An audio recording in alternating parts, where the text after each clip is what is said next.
I'm about to show you two videos that are 7 years apart exactly to the day. November 24th, 2017, November 24th, 2024. And first of all, don't even comment how much different I look now from this first video, but here's what happened 7 years ago. I was a very, very anxious, young, new church planter that had this vision in my mind, and I was super excited by how it turned out, but it wasn't totally. Just watch this video. Everything is cheesy until it's catchy. We have a pretty cool event today called the Viking Feast, and so we're getting together. It's like Thanksgiving, but with our church members, and it's going to be at a house. We're kind of putting ourselves out there. We're going to make this a big deal, but I don't know if it will be a big deal, because when I was talking to people, they're like kind of excited, but not really excited. The fun part about planning a church is that there's no traditions. It's all out the window. You can start your own thing. Everything's fresh, everything's new. The bad part about planning a church is there's no traditions. Nothing's set in stone. And so when we come up with events, it sounds awesome, but at the end of the day, I have no idea if it's gonna be a good idea. This is so legit. Isn't this amazing? I wish you could get the ambiance of this whole room. This is incredible. The music is set.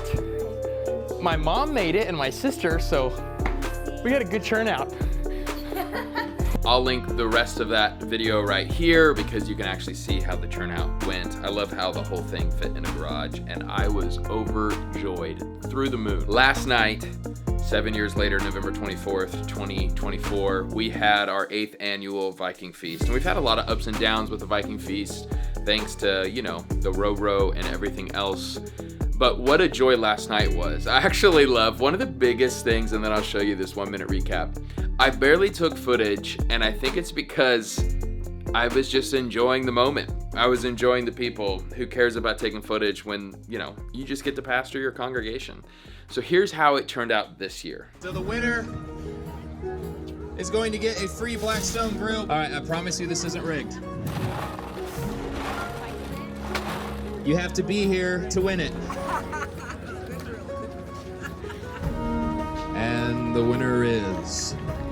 This dinner was had on July 14th. It was a very important dinner because it won them a Blackstone grill.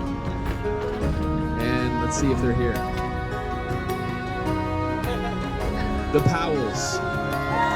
The Powells won. Thank you guys so much for hanging out. But enjoy each other. We have this for a few more hours. You can leave whenever you'd like. Thank you guys so much.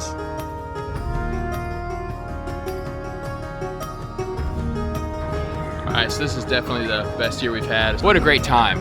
What a wonderful day. So good hanging out with church family, fellowshipping, food.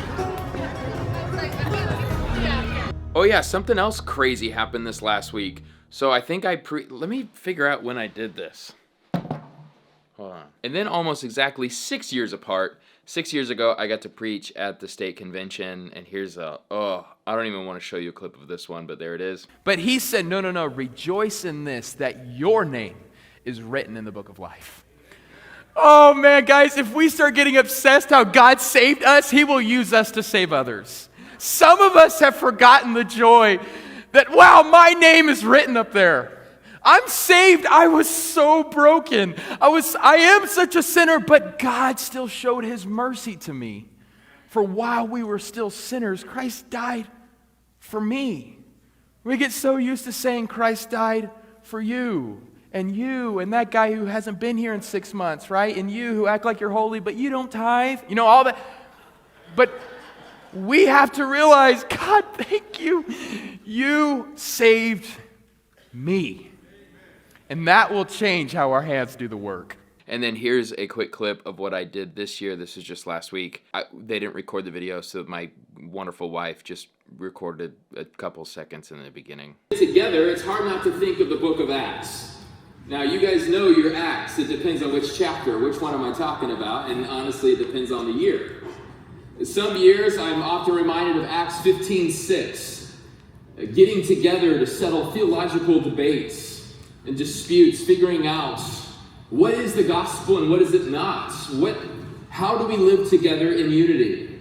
Some years I'm reminded of Acts chapter 20, warning each other of the wolves that are among us.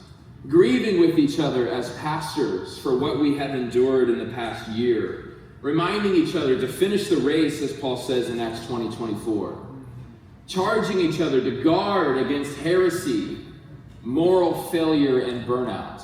I just want to make this quick video to say, never give up. A lot of church planners, pastors watch this video, and of course you're thinking, hey, that Viking feast could be even better. Of course. But man, what a joy to see things grow. And it's one thing for things to grow overnight, but I have realized a big story of my life in my journey of hoping to encourage other pastors is that of perseverance. Keep pressing along. And man, I like it better this way. What a joy just to enjoy every little moment and be grateful for every little thing. I just think sometimes the Lord gives you the grace of being able to compare what has been happening, what the Lord's taken you through. And yeah, again, what a joy. Thank you for watching today's video. This is the video I think you should watch. This is the video YouTube says you should watch.